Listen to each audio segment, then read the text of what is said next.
বিসমিল্লাহির রহমানুর রহিম। জাতীয় সংসদ নির্বাচন 2026। এই নির্বাচন বাংলাদেশের জন্য অত্যন্ত গুরুত্বপূর্ণ নির্বাচন। দেশ ও দেশের মানুষের জন্য খুবই গুরুত্বপূর্ণ নির্বাচন।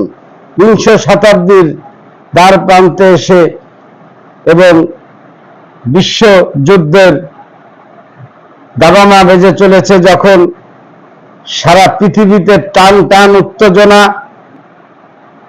এবং আমাদের বাংলাদেশে তাকে নিয়ে স্বাধীনতার পরবর্তী সময়ে এসে প্রতিটা রাজনৈতিক দল যারা ক্ষমতায় গেছে তারা দেশটাকে নিয়ে, দেশের মানুষগুলাকে নিয়ে সিনেমিনি খেলেছে।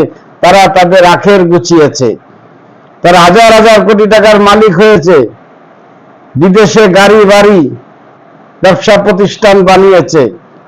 আমাদের দেশটাকে তলাবিহীন ঝুরি করে থুয়ে দিয়েছে। ভালো কোনো রাস্তাঘাট নেই, কোনো মিল ইন্ডাস্ট্রিজ নেই, সামরিকভাবে একেবারে দেশটাকে ধ্বংস করে দিয়ে গেছে। আমাদের নেই কোনো একটা দেশ যদি আক্রমণ করে সেই দেশটাকে প্রতিহত করার মতন সামরিক কোনো শক্তি নেই। তাই আজকে দেখেন 2026-এর নির্বাচন, 26 সালের ফেব্রুয়ারি মাসে নমিনেশন দিয়েছে 237টা জাতীয়তাবাদী দল বিএনপি। ভালো কথা।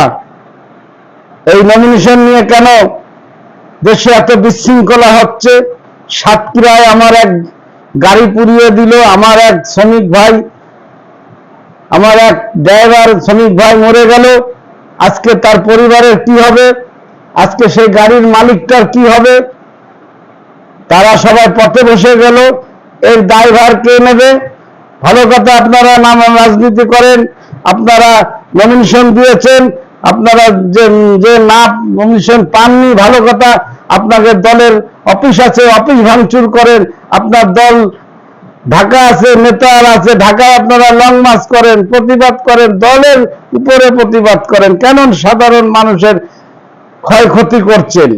এটা একটা প্রশ্ন রাখলাম জাতীয়তাবাদী দলের প্রধানের কাছে। আর বিবেচনা করবে বাংলার জনগণ, এদেশের মানুষ। অন্য অন্য দলও তো নমিনেশন দিয়েছে, কই তাদের কেউ তো আজ রাস্তায় টায়ার জ্বালাচ্ছে না, ভাঙচুর করছে না, দেশে প্রতিবন্ধকতা সৃষ্টি করছে না। নমিনেশন দেবে দল। আপনারা একটি আসনে একটি মাত্র ব্যক্তি নমিনেশন পাবে, সেখানে যদি আপনারা কলা গাছের মতন শত শত প্রার্থী নমিনেশন চান, নমিনেশন কি মামু বাড়ির বুয়া হাতে করে কোটরতে বের করে এক একটা দিয়ে দেবে? তাই অনুরোধ করব, নমিনেশন নিয়ে আর কেউ যদি এ ধরনের ঘটনা ঘটায়, আমাদের শ্রমিক ভাই আজকে মারা গেল, তার যথাযথ ক্ষতিপূরণ দিতে হবে। তার পরিবার আজকে পথে বসে গেল, তার দায়ভার কে নেবে? তাই রাজনীতি করেন দেশের মানুষের জন্য, দেশের জন্য। তবে আবার দেশের ক্ষতি করে কিসের রাজনীতি?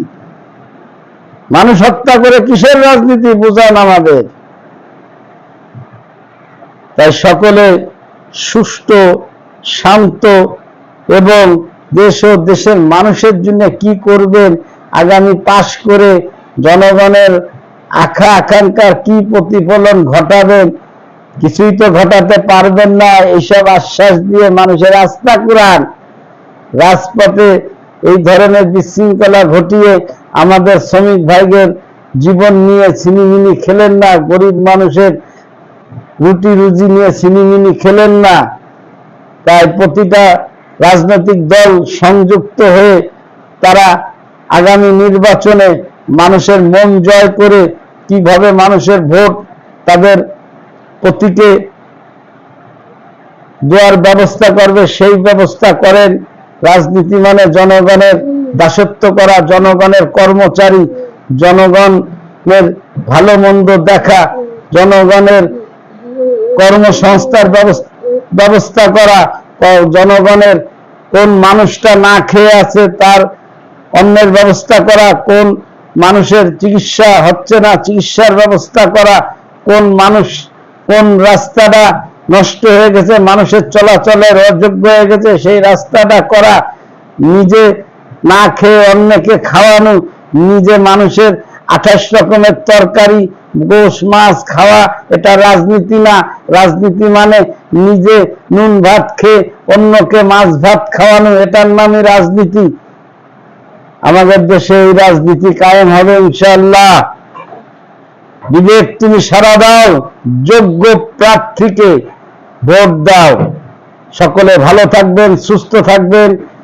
দেখা হবে আগামী অন্য আরেকটি ভিডিওতে। আসসালামু আলাইকুম।